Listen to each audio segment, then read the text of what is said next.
بسم اللہ الرحمن الرحیم ان الحمد للہ نحمده ونستعینه ونستغفره۔ ہر وارم اتوار کے دن نبیوں کی سیرت ہم مستقل سنتے آ رہے ہیں۔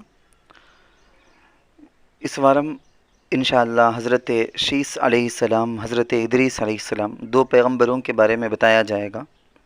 آج 19 تاریخ 7/2020، 27 تاریخ ذی قعدہ یعنی 11واں مہینہ 1440 پر ایک ہجری اتوار کا دن ہے۔ حضرت آدم علیہ السلام کے تیسرے فرزند، تیسرے بیٹے تھے حضرت شیس علیہ السلام، شین یا ثا۔ جب حضرت آدم علیہ السلام کی عمر 130 برس تھی تب یہ پیدا ہوئے، یعنی حابیل کے قتل کیے جانے کے 5 برس بعد ان کی پیدائش ہوئی تھی۔ شیس سریانی زبان کا لفظ ہے جس کا معنی اردو میں ہے عطیہ۔ لوگ یہ نام اپنے بچوں کو رکھتے ہیں، اس لیے اس کا ترجمہ بتا رہا ہوں۔ اس کا معنی، شیس کا معنی ہے خدا کا عطیہ، اللہ کا گفٹ، تحفہ۔ چونکہ حضرت آدم علیہ السلام اپنے پیارے بیٹے حابیل کو کھو کر افسوس میں تھے، تب یہ پیدا ہوئے، تو حضرت آدم علیہ السلام نے ان کو خدا کا تحفہ ہی سمجھا، اس لیے یہ نام رکھا، اور ان کے صفات حسنہ اور اخلاق حمیدہ کی وجہ سے ان سے بہت خوش بھی تھے۔ یہ بات بھی کہی جاتی ہے کہ حضرت آدم علیہ السلام کے دوسرے بیٹوں سے اولاد کا سلسلہ آگے نہ چل سکا۔ تمام اولاد آدم، بنی آدم، ہم سب کے سب پورے انسان حضرت آدم کے واسطے سے انہی کے اولاد میں سے ہیں۔ یاد رہے کہ قرآن کریم میں ان کا ذکر نہیں ہے، مگر حضرت ابو ذر رضی اللہ عنہ سے روایت ہے کہ رسول اللہ صلی اللہ علیہ وسلم نے فرمایا، اللہ تعالیٰ نے اپنے پیغمبروں پر 100 صحیفے نازل کیے، 4 کتابیں نازل کی، 4 آسمانی کتابیں 4 پیغمبروں پر، وہ تو ہم جانتے ہیں۔ صحیفوں کے بارے میں رسول اللہ صلی اللہ علیہ وسلم نے فرمایا، ان 100 صحیفوں میں سے 50 صحیفے حضرت شیس علیہ السلام پر اترے۔ اس روایت سے ان کی نبوت بھی ثابت ہوتی ہے کہ وہ ایک نبی تھے، پیغمبر تھے، ان پر صحیفے بھی اللہ تعالیٰ نازل کیے تھے۔ تفسیر ابن کثیر کے اندر یہ درج ہے، جب حضرت آدم علیہ السلام کا انتقال ہوا تو حضرت جبرائیل علیہ السلام کے کہنے اور ان کے مشورے سے حضرت شیس علیہ السلام نے ہی حضرت آدم علیہ السلام کی نماز جنازہ پڑھائی تھی۔ انہوں نے حضورہ نامی عورت سے نکاح کیا تھا جن سے ایک لڑکا اور ایک لڑکی پیدا ہوئی۔ حضرت شیس علیہ السلام نے اپنی زندگی مکے میں گزاری، ہر سال حج اور عمرہ کرتے تھے۔ ان کو دن رات کی مختلف عبادتوں کا طریقہ سکھلایا گیا، اور ایک بڑے طوفان کے آنے 7 سال تک رہنے کی خبر بھی دی گئی تھی۔ حضرت شیس علیہ السلام نے تقریباً 912 سال کی عمر پائی تھی۔ انتقال کا وقت جب قریب آیا تو اپنے بیٹے انوش کو اللہ کے حکم کے مطابق زندگی گزارنے کی وصیت فرمائی۔ وفات پانے کے بعد والدین یعنی حضرت آدم علیہ السلام اور حضرت حوا رضی اللہ عنہ ہی کے پہلو میں جبل ابی قبیس کے غار میں دفن کیے گئے۔ کتابوں میں لکھا ہے کہ حضرت آدم علیہ السلام نے انہیں اپنا خلیفہ اور جانشین بنایا، دن اور رات کے وقتوں کو تقسیم کر کے ہر وقت کی عبادت کی تعلیم دی، طوفان نوح سے بھی ان کو آگاہ کیا۔ حضرت آدم علیہ السلام نے ان کے نسل میں خیر و برکت کی بھی دعائیں کی، چنانچہ ہمارے نبی خاتم الانبیاء حضرت محمد مصطفیٰ صلی اللہ علیہ وسلم بھی حضرت شیس علیہ السلام ہی کے اولاد میں سے آتے ہیں۔ آدم علیہ السلام نے انہیں یہ بھی بتایا تھا کہ طوفان نوح کے وقت اگر تم رہو تو میری ہڈی کو کشتی میں رکھوانا کہ اس سے کشتی ڈوبنے سے محفوظ رہے گی، اگر اس وقت تم زندہ رہو تو۔ یہ سب اسرائیلی روایت کی باتیں ہیں۔ یہ بھی نصیحت کی تھی کہ جب بھی اللہ کا نام لو تو ساتھ میں حضرت محمد مصطفیٰ صلی اللہ علیہ وسلم کا نام بھی ضرور لو، کیونکہ جب میں مٹی اور روح کے درمیان تھا، جب مجھے ابھی بنایا جا رہا تھا، تبھی عرش پر میں نے اس نام کو اللہ کے نام کے ساتھ لکھا ہوا دیکھا۔ غرض حضرت شیس علیہ السلام کی وفات کے بعد انوش، اس کے بعد قینان، اس کے بعد مہلائیل، اس کے بعد اس کا فرزند یارد، اس کے بعد اخنوق یا حنوق پیدا ہوئے۔ ان کی حکومت تھی۔ انہی کا اخنوق، جن کا عربی میں نام حنوق کہا جاتا، انہی کا لقب ہے ادریس۔ نام ہے اخنوق یا حنوق، لقب ہے ادریس۔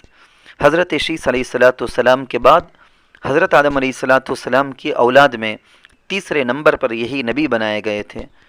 ان باتوں میں سے اکثر باتیں قصص القرآن سے، روح البیان سے اور مدارج النبوہ سے لی گئی ہیں۔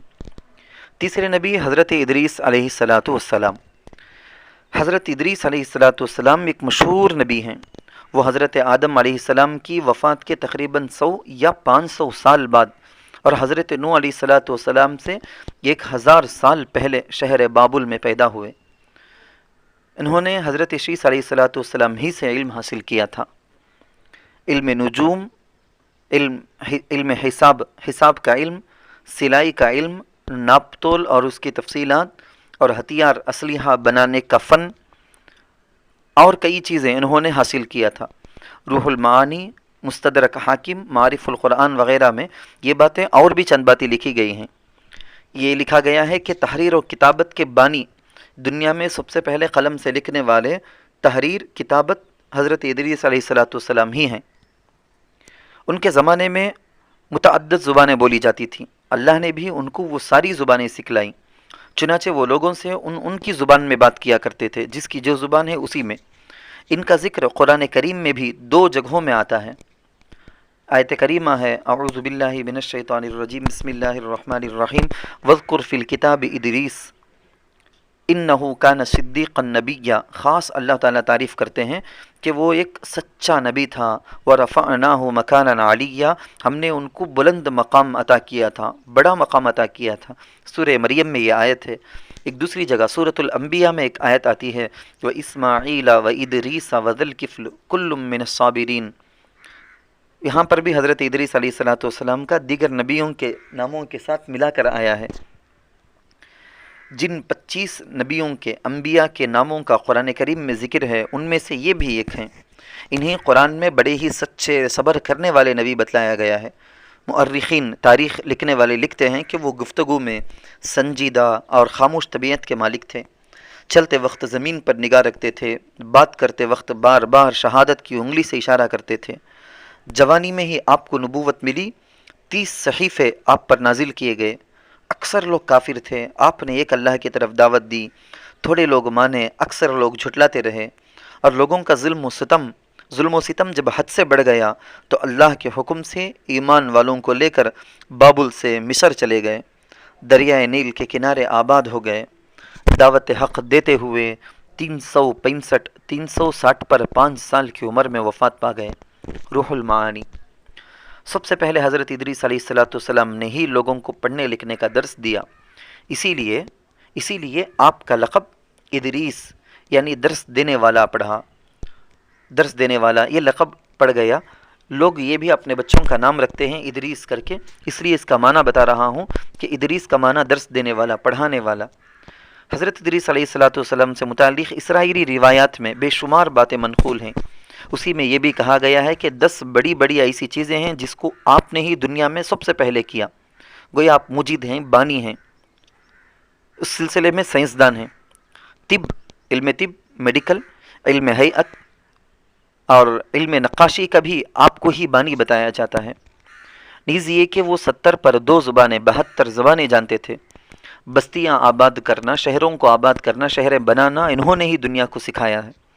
صحیحین کی روایت میں یہ بھی ہے کہ شب معراج میں اسراء کے موقع پر ہمارے پیارے نبی حضرت محمد مصطفیٰ صلی اللہ علیہ وسلم کی ان سے ملاقات 4تھے آسمان پر ہوئی، گویا کہ ان کا 4تھے آسمان پر ہونا ہی آیت کریمہ ورفعناہ مکانا علیہ سے مراد ہے۔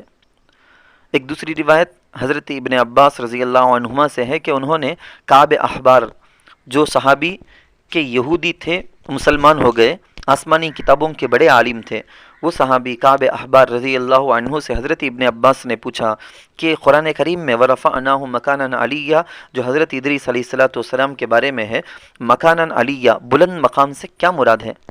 تو انہوں نے بتایا کہ اللہ نے حضرت ادریس علیہ السلام کی طرف وحی بھیجی کہ تمہاری زندگی میں دنیا والے جتنے نیک عمل کریں گے میں ان سب کے نیک عملوں کے برابر تمہیں اجر دوں گا۔ اور آگے کہتے کہتے انہوں نے یہ بھی کہا کہ 4تھے آسمان پر ان کو زندہ اٹھا لیا گیا تھا۔ ایک روایت یہ بھی ہے، جس طرح حضرت عیسیٰ علیہ السلام کے بارے میں تفصیل سے قرآن اور حدیث سے پکی دلیلوں سے ثابت ہے، ویسی ایک اسرائیلی روایتوں میں سے ایک بات یہ بھی آتی ہے کہ انہیں زندہ آسمان میں اٹھایا گیا۔ جب چوتھے آسمان پر وہ پہنچے تو تب وہاں ان کی جان لی گئی، اسرائیل نے وہاں پر ان کی روح کو قبض کیا تھا، یہ روایت آتی ہے۔ تو اس آیت کی تفسیر انہوں نے یہ بتائی، اور بھی کئی باتیں اس جگہ میں حافظ ابن کثیر نے اپنی تاریخ کی کتاب البدایہ والنہایہ میں نقل کی ہیں۔ وآخر دعوانا الحمد للہ رب العالمین۔